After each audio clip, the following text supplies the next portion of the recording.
Hello, everyone. This is Jim Simard with Printing and Publishing. I've been authorized by ClearPropTV's Paramotor podcast to edit this week's show and rebroadcast it for you. In this edit, I endeavor to focus on the guest, their story, and what they have to say. If you find this show even a little bit informative, please give it a thumbs up, and that will benefit others. It'll allow them to find the video easier and learn as well. So, if you have any questions, put them down below in the comment section and I'll answer them. Also, if you enjoy the show and you want to see more, hit the subscribe button and you'll be notified when more videos come up. Have a great day. Enjoy the show. We are live, everyone. Hello and welcome to season 3, episode 127. We got Chad Conrad tonight. This is going to be a really awesome podcast, as always. So we are going to say hello to everyone on the panel real quick. So we'll start with our very own Linda Anderson, our Paramom USA chick. How you doing, girl? I'm doing good. Where's the pom-poms? Yay! Welcome, my chatters and my viewers out there. Love you bunches. You know, Monday night, this is the place to hang out. We always have awesome guests, and we got Chad tonight. And so we're just going to listen. He's got a lot of cool stuff to talk about. And just kick back, grab the popcorn, your snacks, and just enjoy the evening, because we are here on Monday night. That is so true. Always good to see you, Miss Linda. If you want to be on our show, make sure you go over to paramomusa.com. That forwards over to her Facebook page. Just PM her and say, hey, I want to be on ClearPropTV.com, paratalk.org, or just search for PPG Grandpa's Paramotor Podcast. That's right. Okay. Woohoo! Well, thank you, Linda. Yeah. We also got Will Fly from WillFlyPPG.com. What's up, buddy, old pal? You're on mute. You're on mute. Damn. There we go. What's up, guys? It's good to be here. Yeah, been doing some flying lately. Feels good to get back in the air on a regular basis, something we haven't had the opportunity to do in the last few months. Well, at least 2 months. So, yeah. Has it been too windy or something, or what? The winds, yeah. The winds, exactly. But, yeah, I had a chance to fly a beautiful sod farm yesterday and got to experience an older gentleman, and by older I mean older than me, take his very first flight, and man, that's just an awesome experience. Never gets old. I totally agree. It never gets old. If we want to see your crazy flying shenanigans, how do we get up with you, bud? I'll just go to Will Fly on YouTube, or you can visit willflyppg.com. I love it. That's awesome. Well, thank you very much, Will. Will is going to be finding all the questions in the chat. So if you want to ask Chad a question tonight, just make sure you tag Will Fly, and he'll make sure that he sends all the questions to us so we know to ask Chad. We also got Jim from Canada. Maple syrup money, buddy. What's up, man? Things are going good. I got a beautiful flight planned for tomorrow morning. The winds are looking good, and plan to be up at around 4 so that I can get into the air for a 3 or 4 hour flight. Oh, really? 3 or 4 hours? That's going to be awesome. Yeah, it'll be my first that length, so we'll see how it goes. Awesome. So what are you up to as far as flights now? I'm at 137. And you'll be 138 tomorrow. That's awesome. And you also take care of us as far as Paramotor calendar.com and all of our stickers and stuff. You take care of us with that. I guess you are our sponsor. So tell us a little bit about your business and how we can get up with you if we want some decals or stickers or something like that. Well, if you'd like to get some printing done, you can connect with me through carepp.com or contact me by phone. Number and contact info is on there. And there's also a do-it-yourself printing site there, so you can take advantage of that. And where we set it up and we ship it out. So what's the DIY .com. I know there's or .ca or something. Yeah, DIYprinting.ca. All right. Well, thank you very much, Jim. It's always good to have you on the panel, but it's not about you. It's not about me. It's about Chad. Chad is our guest tonight. He has an amazing story to tell. Chad Conrad, welcome to the show, buddy. Thanks a lot for having me. Absolutely. So you've been flying Paramotor since 2018. That's really awesome. And you live in Canada. So can you tell us a little bit about yourself and how you got into paramotoring? So yeah, so I live in southern Alberta in Lethbridge, which is about 2 hours drive from Calgary. I'm about an hour north of Montana border. Got into flying. So I used to fly RC planes, and I would watch videos, YouTube videos about it. And one day, one channel that I watched, it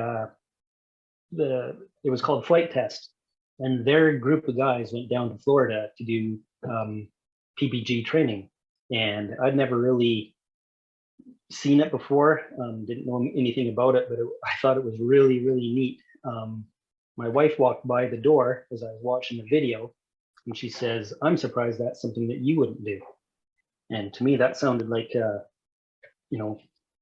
she was okay with it. It sounded like permission to me. So I spent the next year or two watching videos online and found all the normal people that people find with PPG videos, and finally found a relatively local guy,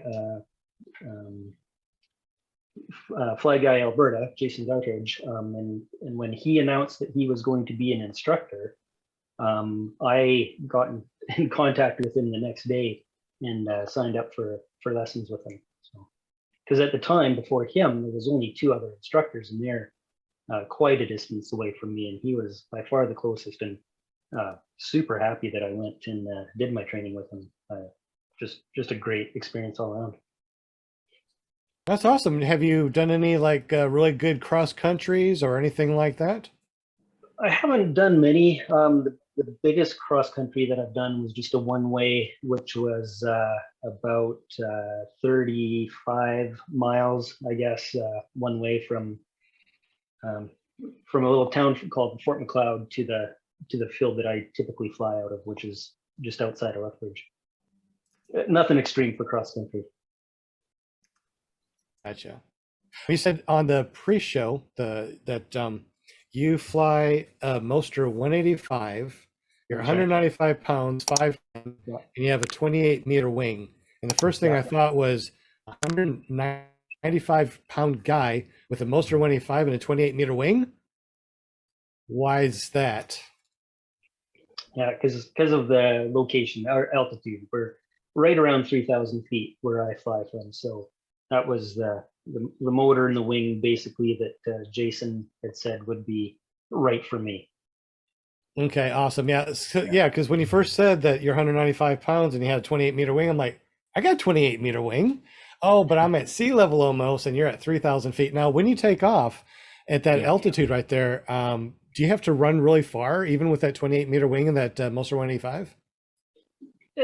Like everywhere else, it depends on the wind. If it's a nil wind, you're, I don't know, 20, 30 steps and you're into the air. It's not that long, once you get it stable and everything. So I don't think it's that long, but I don't know. Okay. And then what is your actual motor frame? What do you actually fly in the Kangut Classic.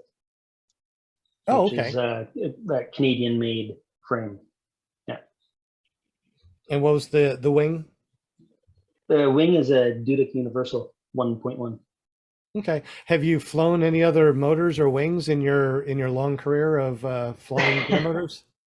Not very long. I started out with a Polini, and a Polini 190, and I had issues with it. That's the motor that I learned on, did all of my training on, and then I was unhappy with it basically, and that's when I got the Moster. But the one thing about having a crappy motor is that you really learn how to always fly with an out. Like I had so many motor outs during my training. I had more motor outs landings than landings that I killed the motor on. It was crazy. Was it Like I've because had, the motor itself was dying on you, Yeah, or that's was it right. was Yeah. it a brand new motor? Yes, it was. Really? Yeah, I had real issues, fuel issues. It would lose its prime somehow, and we never did figure out why. But yeah, I've had at least 50 motor outs in my time flying. Holy smokes, that's a couple more than me. Actually, that's a lot more than me. I guess you got really good at spot landing too. I got really good at defensive flying, of always having an out. I'm always flying higher than I wish I would, and I'm always looking where do I land if my motor fails. Wow. Which where I fly is usually not an issue. It's the prairies. You have to look for power lines and stuff. That's your biggest issue around here. Trees aren't really an issue. Okay. Jim, I think there's a question in the chat. You want to ask that?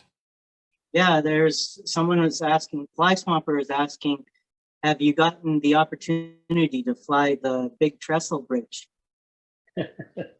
It's funny. I was within about I would say 300 meters of it on yesterday morning. I've flown down the length of it a couple of times, but it's in a really strange spot for wind. If there's more than a 10-kilometer wind, it throws a lot of rotor and gets pretty uncomfortable pretty quickly. Well, one of the reasons why you're here is because you had a ground starting incident and you got hurt, unfortunately. And I'm glad that you're healed up. What year was it, and what happened exactly? So that was 2019, and it was after I'd got my change from my Polini to the Monster. And so I was gearing up to go on a long flight with a friend. So I had lots of fuel in the tank, and I was getting all my gear ready, and I wanted to start up the motor, let it get warmed up while I was getting my wing and everything else ready. And I made, like I said, I made the conscious decision to be lazy. And it's straight up the only thing. I'd done a pre-flight on everything. Everything was normal, just the way it should be. There was nothing odd. I did check the throttle to make sure that the butterfly valve was opening and closing with the throttle.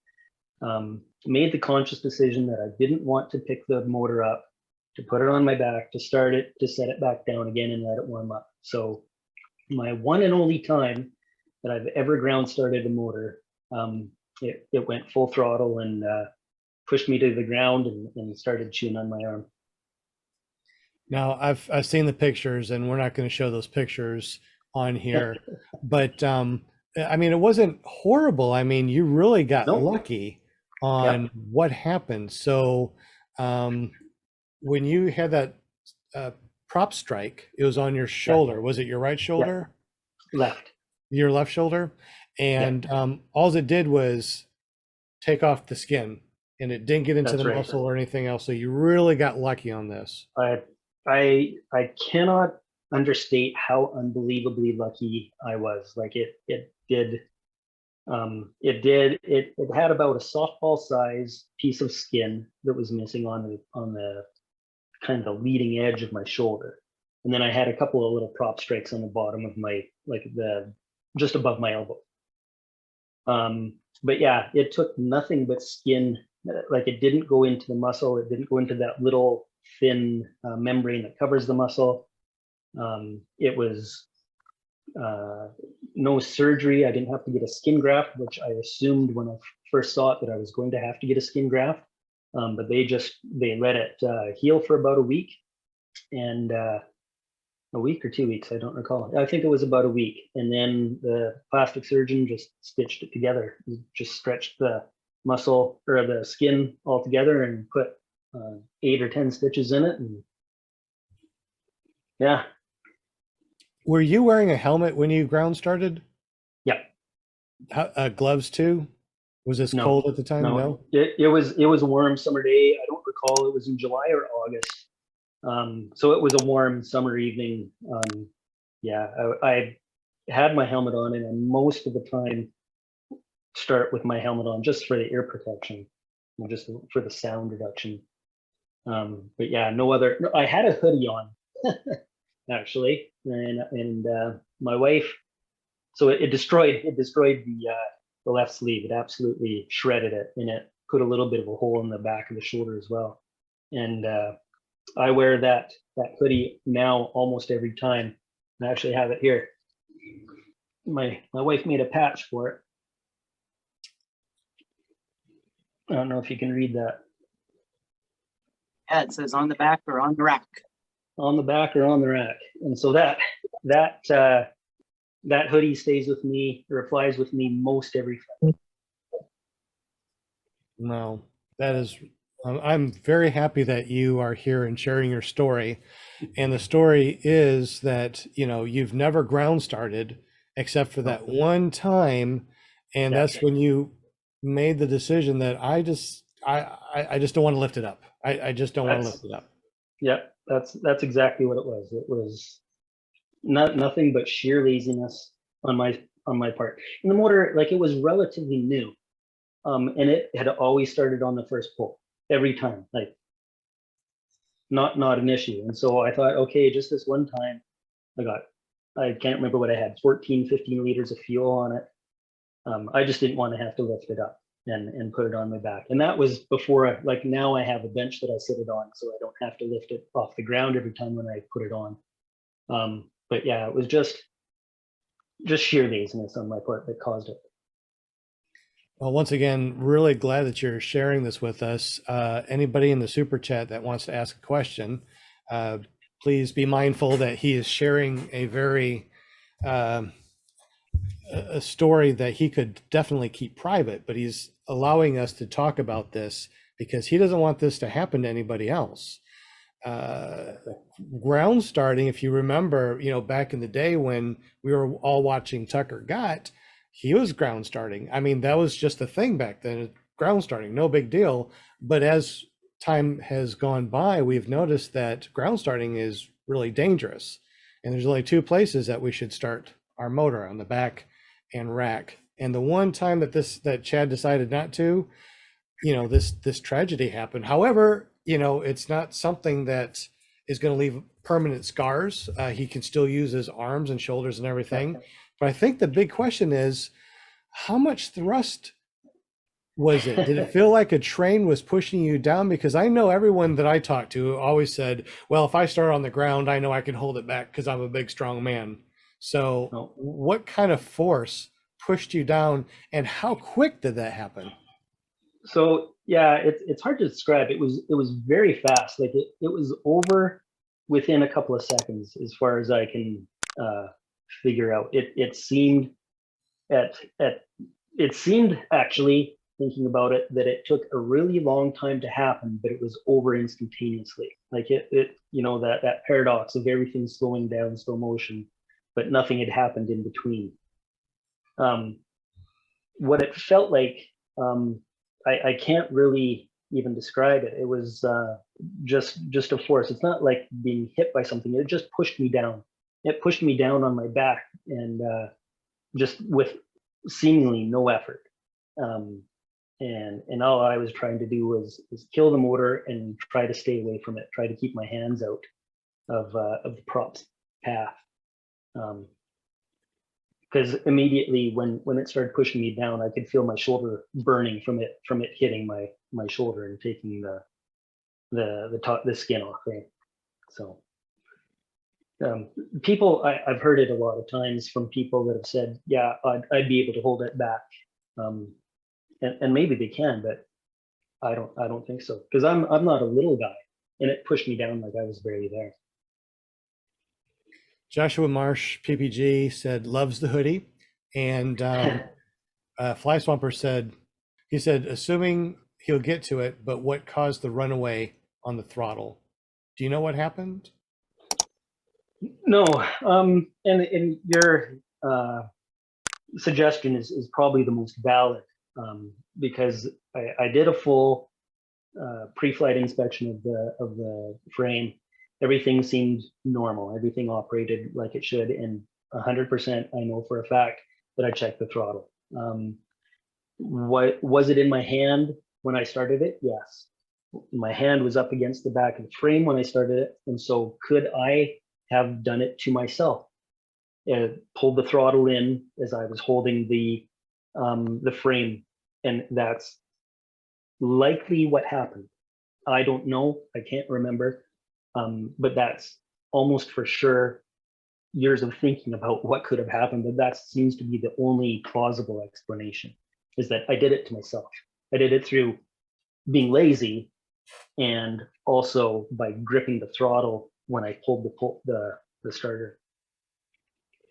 Okay. We're not going to show the actual injury, the pictures that you posted earlier.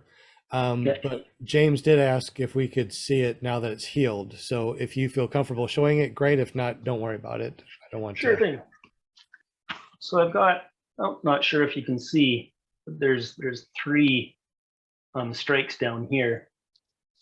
And then there's that there.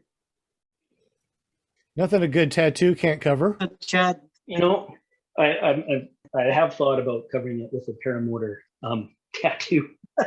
There you go. A nice prop, right? Yeah, yeah. but yeah, some other people were asking what type of prop it was. It was a carbon fiber prop. And It was. you said that you were finding pieces of it for how long?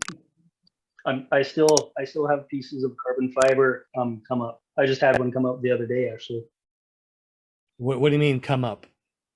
They will. My shoulder is very itchy, and I'm assuming from the pieces of carbon fiber that are making their way out of my injury out to the surface of my skin, because occasionally a piece will come up, and that's after, like, a nurse one time when I was getting my dressings. I had to get dressings changed every day, and then every other day later. But there was one nurse that spent about 45 minutes or so picking little tiny pieces of carbon fiber out of my wound. She had to have picked more than 30 or 40 little tiny black specks out of there. And that's what I get now, is just these little tiny black specks. Did you say it was a helix or an E-prop? It was a good question. It was Did the you- prop that came with it. It had to have been the Polini has the helix ones, don't they? That they come with if you order one from them. Okay. I think. I honestly don't know which would, because it was the first carbon fiber prop that I had with that motor that came with the motor. Did you keep it as a souvenir? No, it was just the pieces were maybe about six inches or so off the hub, so there wasn't much to. Oh, so it really just shattered when it. So Yeah. do you think that it hit, like, did it hit your cage too? Yeah, definitely. So do you think that a majority of it was, hit the cage and then you just got a little bit on your shoulder, or do you think that was like? I don't know. Okay. Yeah, I couldn't say. Okay. Jim, any questions in the super chat? Well, Tony, he made a statement. He says, you don't want to cover your scars with tattoos because your scar is your tattoo. Yeah. That's your story. Fair makes comment. sense to me. Yeah. And then another fly swamper mentioned again too that a person might think they can hold back a paramotor, but if it goes full, it's going to rotate on you, spin, and it's going to get you. Yeah, you'd have to be a big, strong person to be able to hold it back, man. Especially when you're not, like, everybody that I've talked to always says, "Oh, I could hold it back. I'd be ready for it." I was ready for it. Like, I was ready. Like, I was sitting there with my hand on the frame to hold it back, when I pull started it, and it happened so fast and it was over so fast that I have vague recollections and feelings of what happened. Like it was so fast, it was too fast to really register.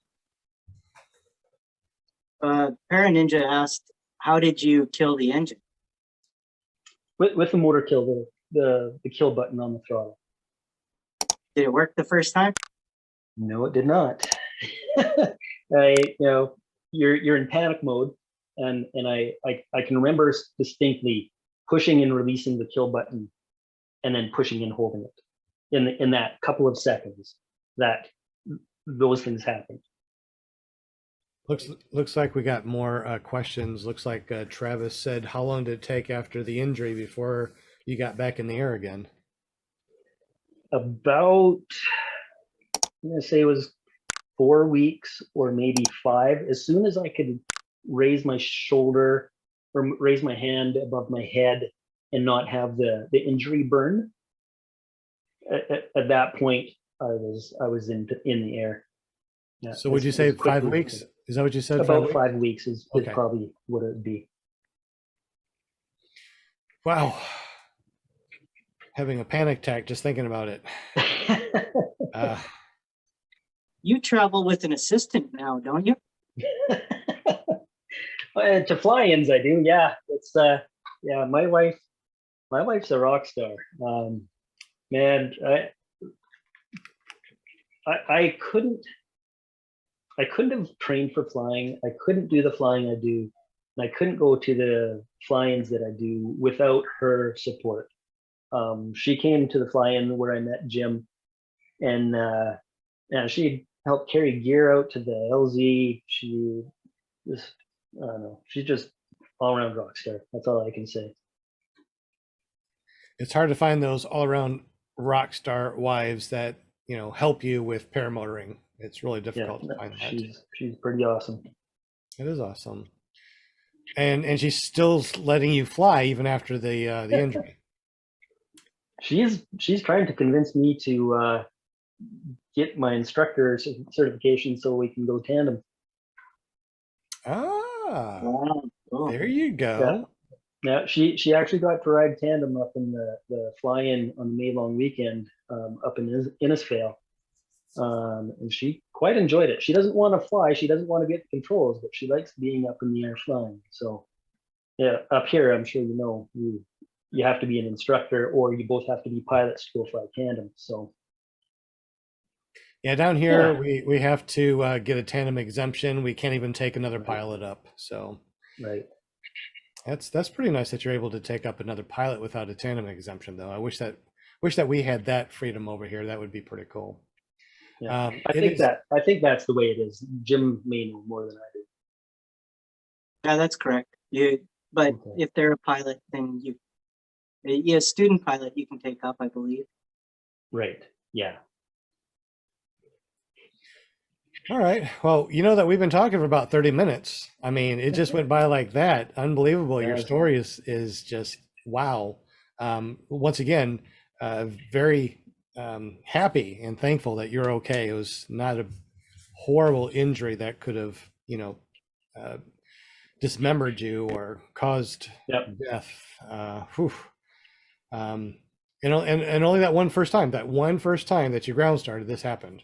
Yeah, and like I say, I've seen people ground start. I knew what the risk was. Like I knew, you know, I was aware of what could happen, and I'd seen pictures of what had happened to people, and still decided to do it anyway. So, yeah, I just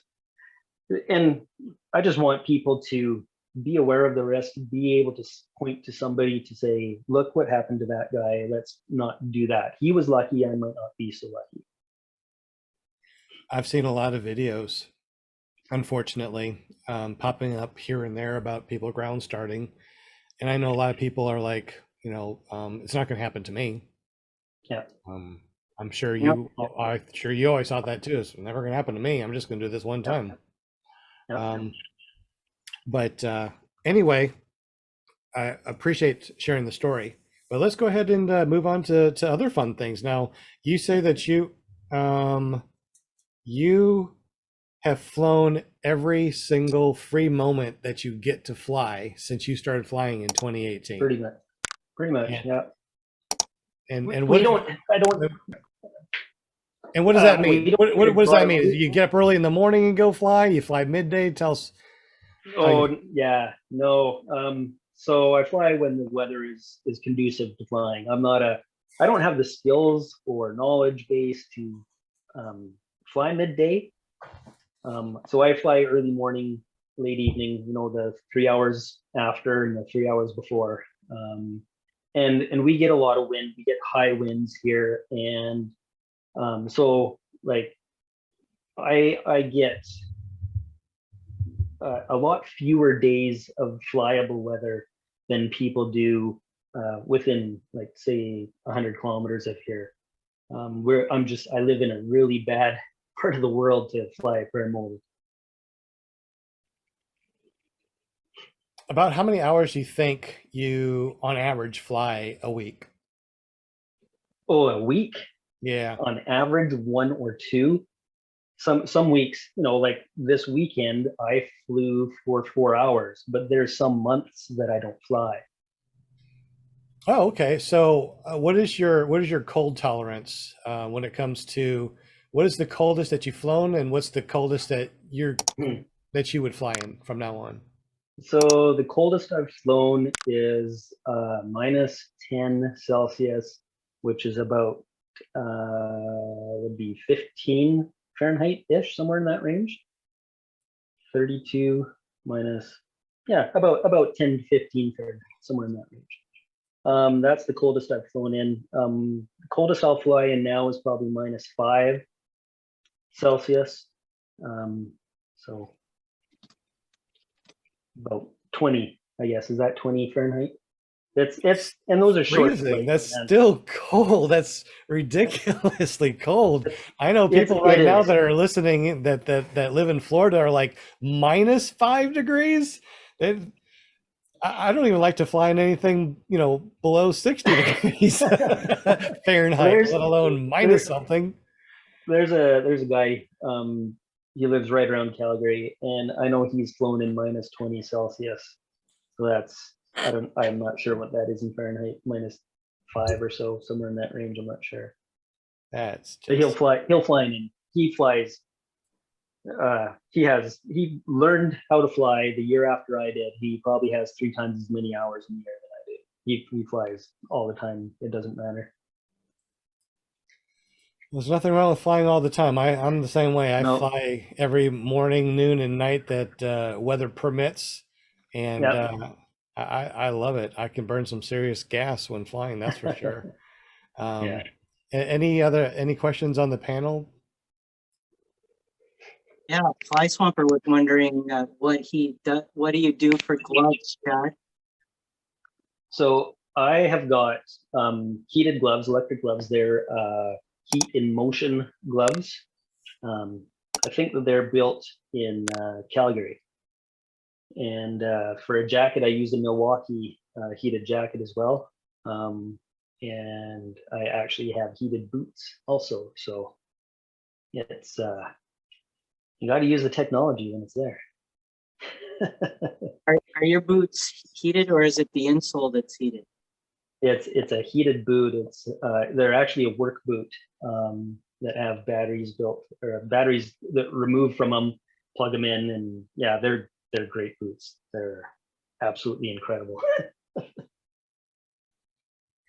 Cool. Yeah. Got another question from Jason Renaud. He was wondering, what's the hottest temperature you've flown in? Oh, I would say like close to 30, maybe a bit above 30 Celsius. So I'm not sure what that works out to, about 90-ish. Is that where it is? 86. I can't. 86. Yeah, it wouldn't be much hotter than that. It doesn't really get much hotter than that in the evening, like when we're gonna go fly. So Yeah, we had some really high temperatures over here, and horrible heat indexes, like 110 degrees, and it was just miserable. It was so hot that I didn't want to even try to take off. and fly. It was just like, it's too hot. It's just too hot to Yeah. even, it's too hot to fly. Even though I know that I could get up in the air and get up to about, 2,000-3,000 feet and go, oh, air conditioner. But man, it's just hot. Any questions on the panel? Well, yeah, I guess I do have a question. How many flights roughly did you have when this happened? Good question. I would have had easily less than 100. More than 60. Because it was the summer after I'd finished my training, and we have to have 30 flights to get your license in Canada. And so obviously I had 30. And it was midway through the next summer. So yeah, probably 60 to 75 flights, somewhere in that range. Okay. And so you were like, how long did the whole thing take? The whole accident? It, like, from pulling on the cord to getting the motor stopped was no more than a few seconds. Few seconds. So a few Just- seconds made a major difference in your life, didn't it? Well, and I'm not judging in any way, because No, yeah. No, I it bet, could have I'll turned bet bad. you, I'll bet you that just about every paramotor pilot out there has been tempted at one time or the other to ground start, myself included. And so, I've been there, and I think it's something, and I applaud you for coming on the show and sharing your experience, because I think it's something that all paramotor pilots need a refresher on. That one time where you're thinking, I can get away with it, I don't want to, whatever. And it could make a major difference in someone's life. So, hey, thank you for coming on the show and talking I about it. appreciate it. Appreciate it. I really appreciate it too. Ever since you told me about your story, I have not done a ground starting since, and I haven't worried about that board. And it's not that hard. I actually do the ground start. I start it and I stay on my knees and my hands when I start it, and Right. then I get up after, just in case I have to put it down and go and reprime. Sure. Yeah. Yeah, like I said earlier, I know exactly how lucky I am to have gotten off with a story, and it hasn't changed. I haven't lost function or strength or anything. Like, I'm so lucky to be able to tell the story, and still be able to fly. Absolutely. So how do you normally start your motor? Do you have a rack that you start on, or do you put on your back and start it? How do you do it normally? Normally now, like, I take my motor out in the trailer. I have a small cargo trailer, and I call it a drywaller's bench. It's a folding aluminum bench that I keep, and I throw that out onto the ground, take my paramotor, set it on that, do my pre-flight and everything, put it on my back from there, which is almost at a standing position, and start my motor. If I have any issues with starting it, or I'm tuning it or whatever, anything like that, then I have a board that I've made out of plywood and 2x4s and E-track to hold it down. So, but most of the time when I'm just going flying, I'm just on my back. Do you fly by yourself, or do you fly with other friends? And if you do fly with other friends, do you have them start your motor, or are you always starting your motor yourself? I about 50-50 for flying with friends. There used to be two guys that I did my training with, actually, that I flew with. One of them's moved out to the coast now, so it's just me and another guy. And I'll start it myself almost every time. I might get them to reprime it or give it another prime if I didn't quite get enough. But that's pretty much it. I'll just start it myself. Okay. For the people that are listening in the super chat live, if you would, do you normally start it on your back or a rack? What is your normal? What I normally do is I start it on my rack that's on the back of my car. I start it up, let it warm up while I take out the wing and all that stuff, and then I will kill it to make sure the kill switch works, and then I'll bring it over and set up that way. How do you do it, Will, as far as starting yours up? Do you have a rack, or do you just always do it on your back, or what? I do it on my back because I don't have a rack for the power to fly. I did for the animated, for the Parajet. So then I did start it on the rack, and super convenient. So I'm going to get another one made just just for that reason, because it can be a bear to start a Moster when it doesn't want to start, you know. Yeah, I know with that. Those animaties, man, one time it could sit in your garage for a year, and you could just go blap one time and it's going to start up. It's incredible. I love it. I wish that the Moster would do the same. Yeah. Jim, you have a Moster? Yes, I do. And how do you start yours? Do you have a rack, or do you just start on your back? I started on my back. Do you? Yeah. But I just kneel on the ground and start it. That's awesome. Like I said, I'm so glad that you're feeling better and that you're healed up. If you do get a tattoo, we definitely got to bring you back so we can see the tattoo. But anyway, I got a question. Linda's got a question. Okay, go ahead. So you're talking about, okay, the ground starting. Okay, so you said the rack. What are we talking about with the rack? Because I never see like on Facebook, like what is it? Is it just something that you say you call a rack, but is it something, a rack? You hang it on something?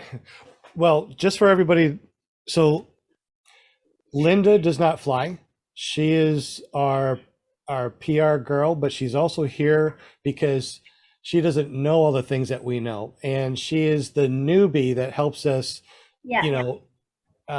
explain things that we think that everybody knows. So obviously people don't know back or rack. Okay, the back is when you put on your shoulders and you start it on your back.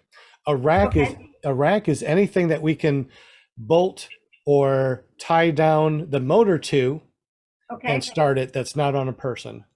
So I have a hitch on the back of my car that has a thing that I keep my motor on, and I can start it that way. Other people have like a board or something that they can put the motor down on the board like a piece of plywood and start it that way. So a rack can be anything that you put your motor actual person. So some people prefer to start it on the rack as to starting it while it's on their back, right? Is that what you're saying? I think that the reason why it's easier to start on the rack is because on your back, it's heavy. Even the lightest ones are heavy. So I think that's the reason why Chad said originally, it's like, man, I got the full tank of gas. I just don't want to lift it up and put it on my back. And Okay. Wow. Okay. So everybody kind of does it what they feel comfortable with. Yeah, usually a back or a rack or something. Will Fly is showing something there. Paramotor rack. So if you're watching this, how heavy is that? It's connected to your car. It's on a hitch. Oh, I gotcha. Okay. All right. And they're all designed differently. Some are designed just for a specific paramotor, and some are just a general hitch that you can put on the back. Like I got one from Harbor Freight. It's like $39. It's the one that you put like a big cooler on the back, but I put my paramotor on the back. So you got it hanging there on that rack, and then you decide, well, I'm ready to fly. So you start it up, and then you just throw it on your back? Now, usually we'll put it on the rack to warm up. Oh. That way, when we put it on our back, it's usually a quick one pull, and then the paramotor will start. But you turn it off, you warm it up, you turn it off, then you put it on your back, and then, right? Okay. Yeah. I was just trying to picture all this. I'm like, so, because I could go, you start it up, and then you just pull it off the rack and throw it on your back, and I'm like, well, that can't be safe. And thank you very much, Linda, for asking that question, because, we've been doing this. This is our third season, our third year of doing this podcast. Yeah. And after a while, we kind of think that everybody has our knowledge, and we forget that, the simplest things like rack, maybe someone that doesn't fly doesn't know what it is. So thank you, Linda. Even though I did get my first hand on so I did actually fly, Grandpa. you know. Yes, you did. But I don't fly like you guys, but I did, do my first tandem. So I feel like I flew. I mean, I was up there, We are very proud of you. Yes, we are very proud of you. Can't wait for you to go up again. I know. So, Chad, let's say that you're out at a fly-in or something and you see somebody ground starting. Would you go up to them and say, yo, let me tell you a story? I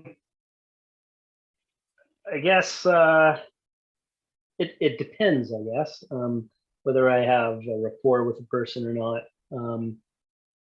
Usually, I think that I wouldn't go one-on-one and just say, hey, no, that's not a great idea. I would say it more of in a group setting of, this is what happened to me, take it as you want it. It makes me cringe though. I see people ground starting in it. I have to turn away, honestly, because it just, all I can see is that thing coming at me. And I just don't want it to happen to anyone else, and I definitely don't want to be there if it happens to someone else. Yeah. So to answer the question, I probably wouldn't do it as they're doing it. I understand. It's difficult to do that, to talk to anybody that you don't know. So I totally understand. But you had a group of people that you're going to go on an XC with. Yeah, my buddy, one of the guy that moved out to the West Coast, he was with me, and I remember it's funny. I hadn't really thought about it. When I have a flash of when I'm going down, I can see him coming at me and then pausing because he knows that there's nothing he can do. And he was on the backside of my Paramotor when it happened. And I can see him starting towards me and then stopping because obviously there's absolutely nothing he could have done except for get himself hurt as well. Exactly. And the thing is too, ground starting, it's not just you could hurt, it's somebody around you that you can hurt. Sure. I haven't really been in the sport very long, but I've met with a lot of people that got hurt or was in the vicinity of somebody ground starting that got hurt.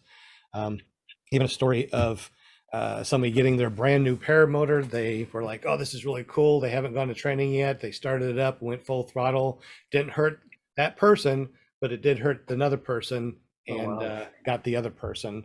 So, you may walk away unscathed, but your friend could, be walking away with a big cut or something. So it's not just you got to think about, it's other people. And I suppose if you're out there all by yourself, there is a way of starting it, ground starting, that's safe or safer.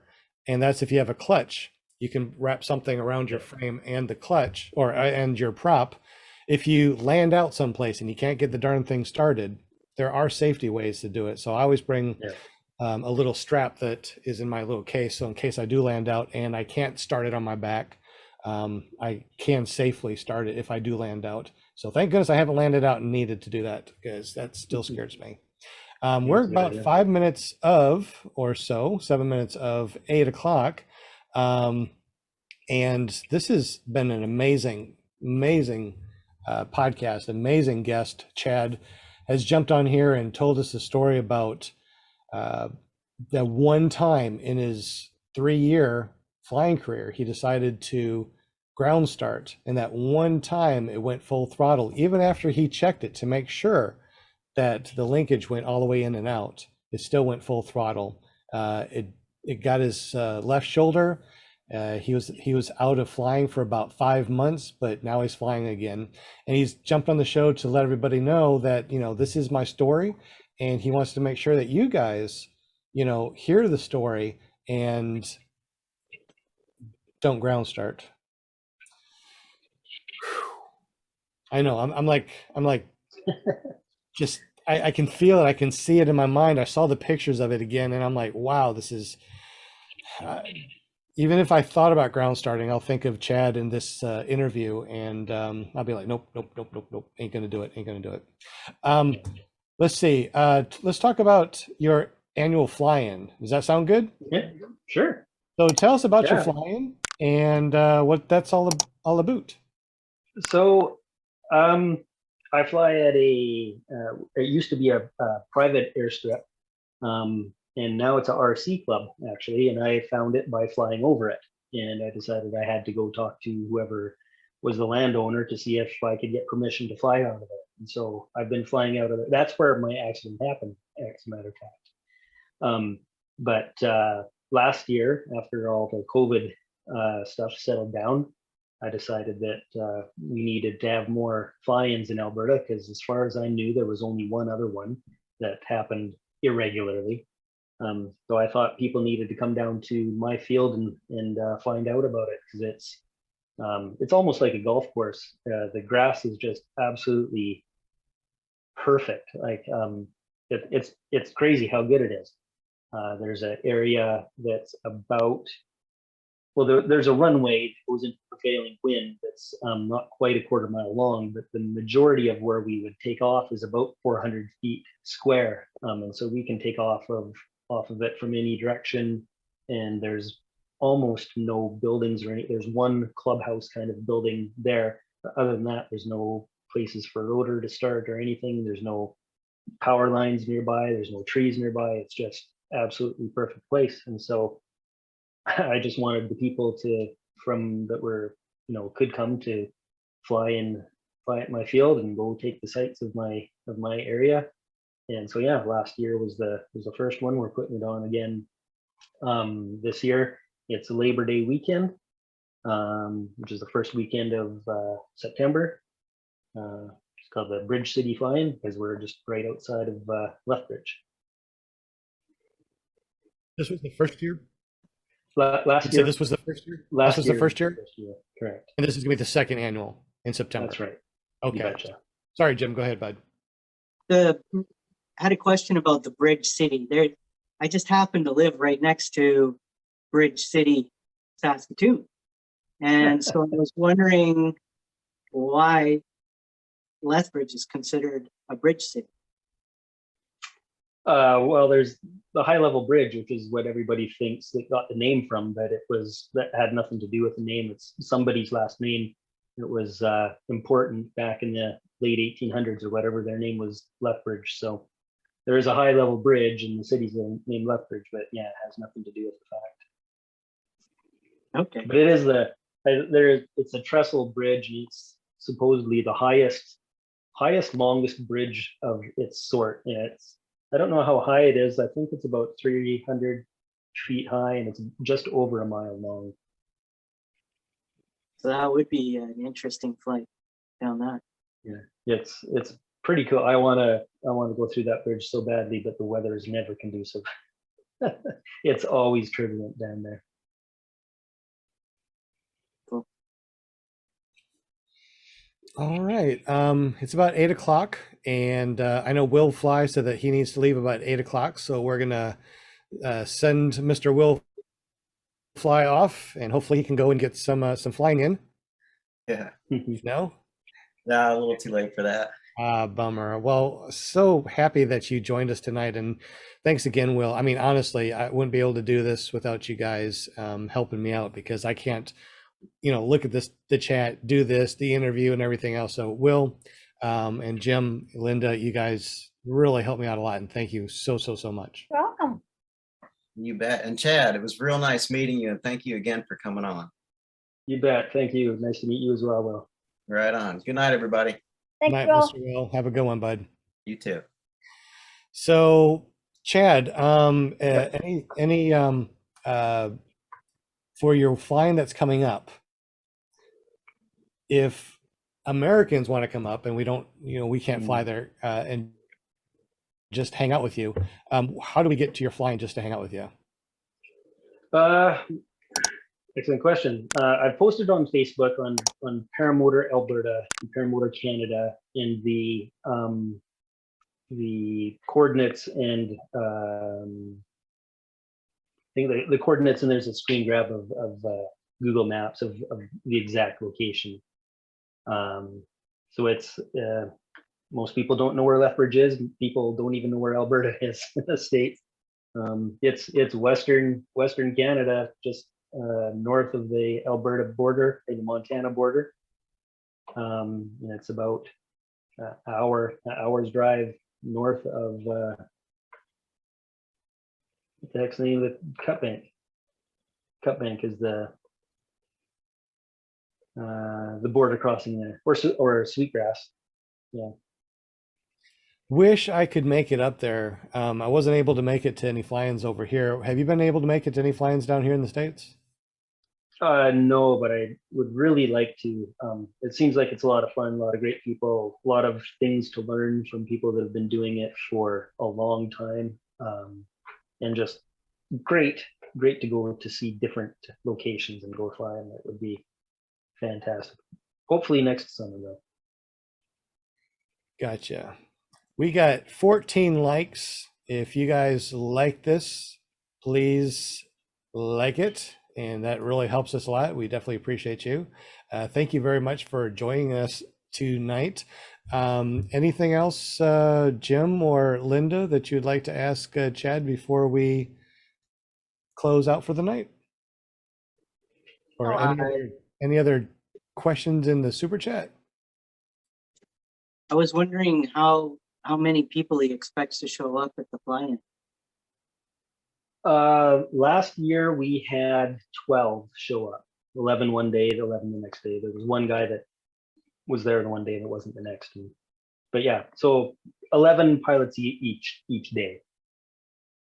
Okay. Yeah. And how was the weather? Hopefully, how was the weather? Out of the 3 days we had, the day before it started officially was the Unicorn Day. There was fog in the river valley and not a breath of wind. And it would have been awesome to have everybody fly that day, but nobody was there.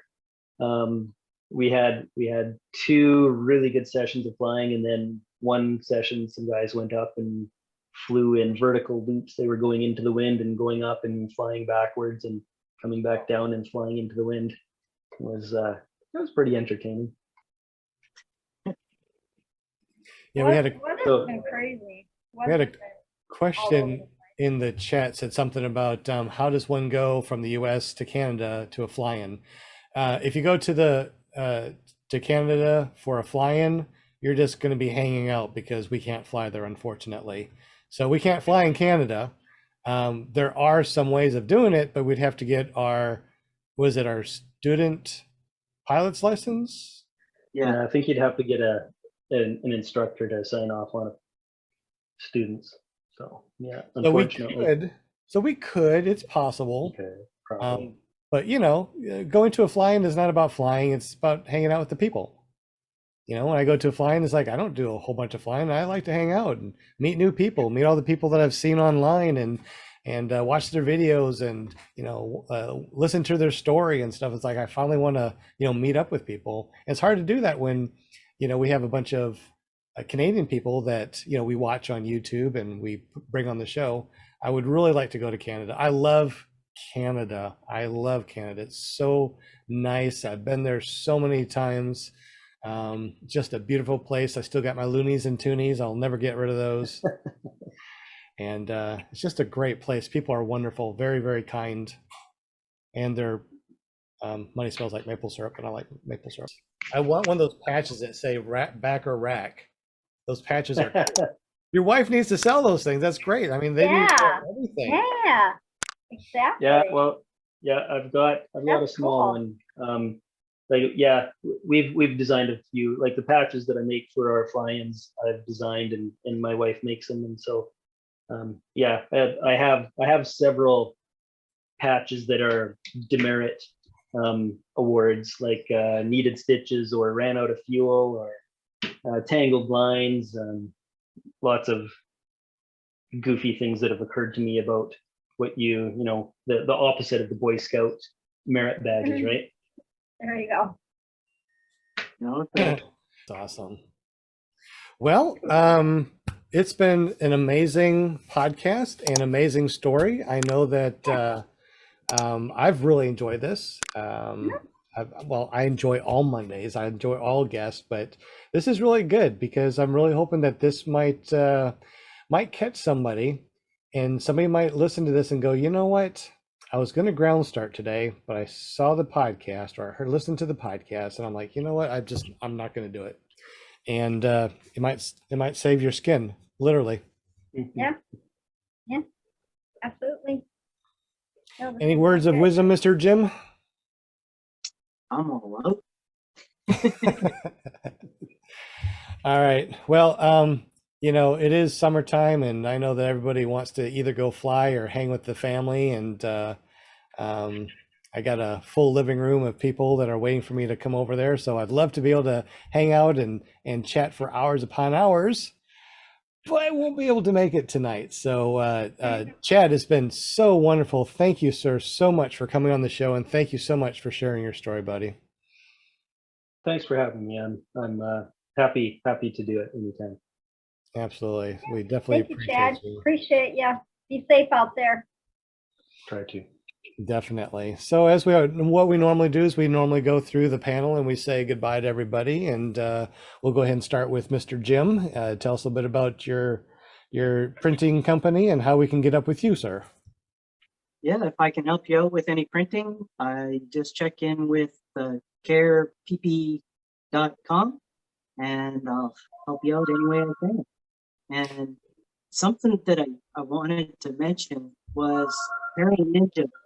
He made a comment in the chat here. He says that this podcast is the push that he needed. And I'm assuming that that is to start on the rack or on the back. So that's awesome. Good. Very happy. And if you want to find out about my paramotor shenanigans, then that's careppg.com. That's awesome. Hey, now we're running a thing as far as the paramotorcalendar.com, right? So can you tell us a little bit about that? How do we upload and where do we go?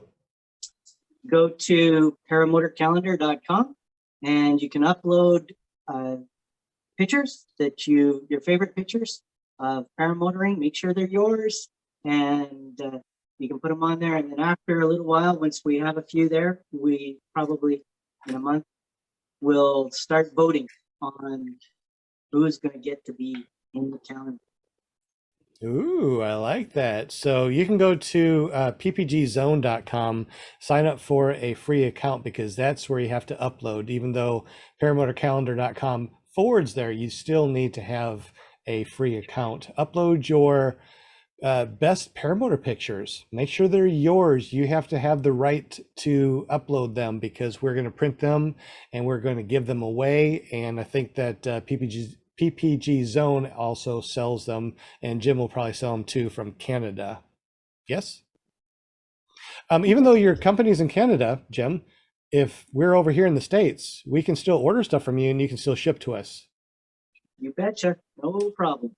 There you go. That's awesome. And if we just want to do it ourselves, a DIY type of thing, you have a website for that too, yes? Yep, DIYprinting.ca, and you can do your own designs. You can set the whole thing up and you hit submit and pay, and it'll get sent out to you. Awesome. Oh, that's awesome. Thank you so much, Jim, for helping us out. I see Linda, Paramount USA, has a calendar from I have mine. our last Paramotor calendar. Yeah. And I'm looking forward to getting one for next year, because this is where I'm old school. So this is where I put all my guests on the calendar. So then when Sean says, who we got next week? Then I go, oh, we have. Until then, just go to ppgzone.com. It's right on the front page on ppgzone.com. ppgzone.com. It sounds like a souvenir, because how cool he did the back. If you want to catch me on Thursday night, you'll see me on the chat, or sometimes in the Zoom. If I behave, Robert lets me come on the Zoom, but it's paraglidingtop.com. on Thursday nights with your host, Robert Michaels. Absolutely. Well, thank you, Miss Linda. You're awesome. Thank you, Jim. We No, appreciate you are. you. Will Fly from Will Fly PPG helped out today. We definitely appreciate him. And our guest tonight, Chad Conrad. He had an amazing story about a prop strike. And we had some comments in the super chat that said, I don't think I'm going to ground start anymore. So this helped at least one person. So Yeah. we appreciate you, Yeah. Chad, for coming on here and sharing your story. Definitely. Helping at least one person right now, but who knows, this could be a whole chain of events that you could be helping hundreds of people. Hope Yep. so. All right, All right. guys. Well, thank you very much for joining us tonight. You're watching PPG Grandpa's Paramotor podcast, ClearPropTV.com, paratalk.org. You can find us on your favorite podcasting apps. Just search for PPG Grandpa's Paramotor podcast, and we are everywhere, including Amazon. If you want to go to Amazon, you type in PPG Grandpa's Paramotor podcast, boom, guess what? We pop up. And even Prime Music. Who would have thunk? But anyways, we appreciate you. We get about 500 to 1,500 people listening to our show, either live, Memorex, or our audio that we have out there. So we definitely appreciate everyone that has listened to us over these last 3 years. And, if you want to find me, I'm PPG Grandpa. So you can find me at ppggrandpa.com. Chad, once again, thank you, sir. We appreciate you, buddy. Thanks for having me. Y'all have a great evening. So we'll see you someplace, somewhere, somehow. Y'all have a Yeah. great evening. We'll Yeah. check you later. Thank you for listening to the end. If you enjoyed the show, please hit the thumbs up. And if you'd like to hear more, then click the subscribe button and you'll be notified when new ones come available. Have a great evening.